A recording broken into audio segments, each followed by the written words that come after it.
Radio theatre. ඒ කාලේ සිනමාව මේ කාලේ මතකයෙන්.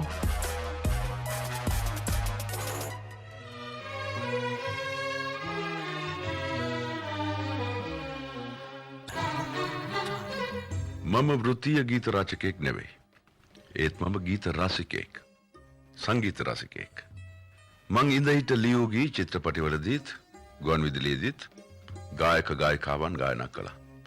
ඒ අතරින් වඩාත් මාසිතකත් ගීතයක් මයුරගේ කතාව චිත්‍රපටයේ සුදෝ මම ආදරේ ගීතය.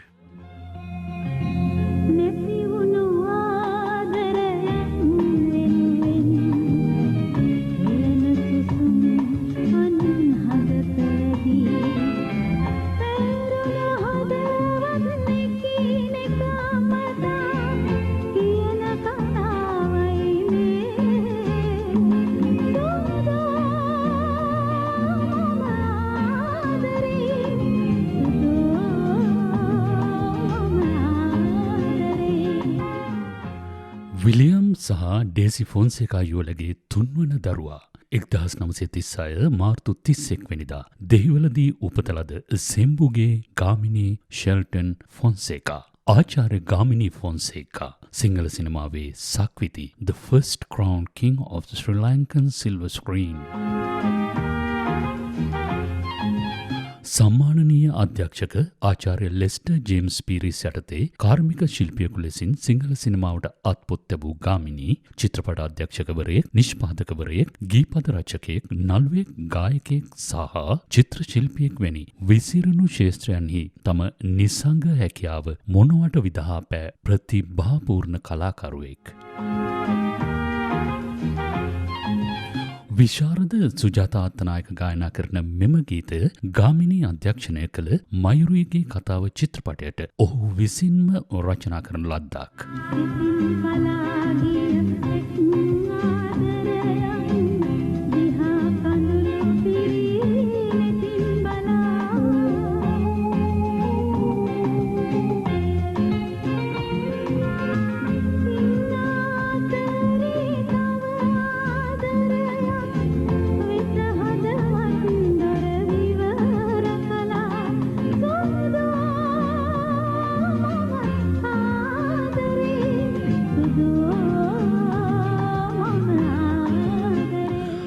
ගල්කිස්ස ශාන්ත තෝමස් විද්‍යාලයෙන් ද්විතීයක අධ්‍යාපනය හමාර කළ තරුණ ගාමිණී සිනමා කැමරා ශිල්පියෙකු වීමේ අභිලාෂයෙන් තම සිනමා චාරිකාව ආරම්භ කළත් දෛවය ඔහුව වෙනත් මංමාවත් කරා යොමු කරවනු ලැබුවා. ලෙස්ටර් ජේම්ස් පීරිස්ගේ 1956 වසරේදී තිරගත වුණු රේකාව චිත්‍රපටයේ සහාය අධ්‍යක්ෂකවරයා ලෙසින් සහ 1957 දී ශ්‍රී ලංකාවේ කිතුල්ගල ප්‍රදේශයේදී රූගත කෙරුණු ඩේවිඩ් ලීන්ගේ bridge on the river Kwai චිත්‍රපටයේ දෙවන සහාය අධ්‍යක්ෂකවරයා ලෙසද ගාමිණී කටයුතු කළා.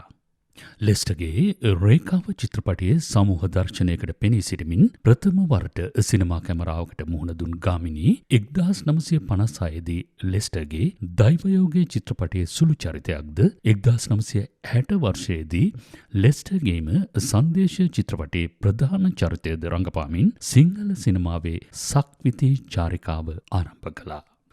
ජනප්‍රිය මෙන්ම කලාත්මක චිත්‍රපටවලට 100 දායක වෙමින් චිත්‍රපට 100කට අධික සංඛ්‍යාවකට තම රංගන දායකත්වය ලබා දුන්නා. 1966 වර්ෂයේදී අධ්‍යක්ෂණය කළ පර සතුමල් චිත්‍රපටයෙන් ඇරඹුණු ගාමිණී ෆොන්සේකා සිනමා අධියුරු චාරිකාව උතුමාණෙනි, මයුරුගේ කතාව, සාගරයක් මැද, රෑ මනමාලි, සක්විති සුවය, කොටිවලිගය, නොමියන මිනිසුන් සහ අන්තිම රෑවැනි සම්මානනීය සිත්තම් වලින් අලංකාර කෙරුණා. 1989 වර්ෂයේදී මාතර දිස්ත්‍රික්කය නියෝජනය කරමින් ශ්‍රී ලංකා පාර්ලිමේන්තුවට තේරීපත් වූ ගාමිණී එහි නියෝජ්‍ය කතානායක ධූරයද පසු කලෙක උතුරු නැගෙනහිර ආණ්ඩුකාර ධූරයද දරමින් ශ්‍රී ලංකා දේශපාලනයේ තම භූමිකාව රඟ දැක්වුවා.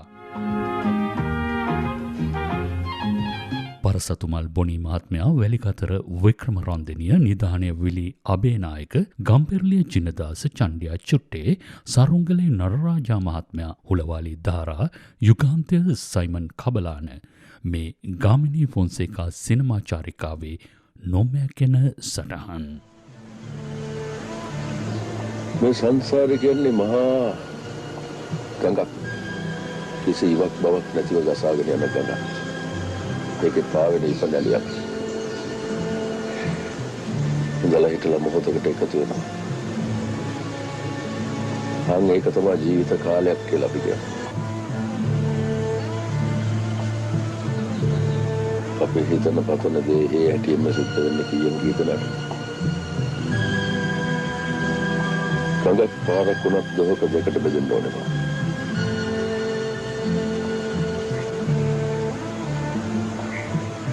ඒක තමයි කොහොම සංසාරිකය. උපදිනවා. රෝසපුව හැරෙනවා. වයසට යනවා.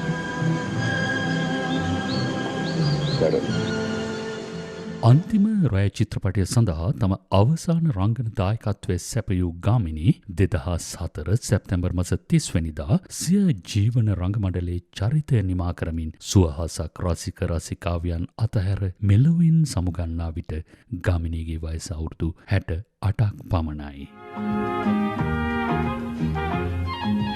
එදා මෙදා තුර සිංහල සිනමාවේ බිහි වූ අධීනතම ශිල්පියා කලාකරුවා දේශපාලනඥයා යුක්තිය උදෙසා සැම විටම සටන් කළ මහා පුරුෂයා ගාමිණී ෆොන්සේකා කලාකරුවානිනි. ඔබ අපට කියා දුන් දෑ බොහෝමයි, තිලින කළ දෑ බොහෝමයි. ඔබට බොහොමත්ම ස්තුතියි. 1980 වසරේදී තිරගත කෙරුණු ආචාර්ය සුනිල් ආරියරත්නයන්ගේ සරුංගලේ චිත්‍රපටයේ දමිළ ලිපිකරු නඩරාජාගේ චරිතයට පණපෝමින් එම චිත්‍රපටය සඳහා ඔබ ලියූ මේ ගීතය ඔබටම තිලින කරමින් ගාමිණී ෆොන්සේකා මහත්මයාණෙනි අපි ඔබෙන් සමුගන්නම්. මෙම වැඩසටහන සම්පාදනය කරමින් ඉදිරිපත් කළ මම උදය ගෝවින්න. බම්මරින්දු බම්මරින්දු කුමට වඩින්නේ වනමල් කැකුලිය සොයා වඩින්නේ වනමල් කැකුලිය කුමට සොයන්නේ ලැබුණොත් ඇය පෙම් පවස නිවෙන්නේ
වනමල් කැකුලිය සොයා වඩින්නේ වනමල් කැකුලිය කුමට සොයන්නේ ලැබුණොත් ඇය පෙම් පවස නිවෙන්නේ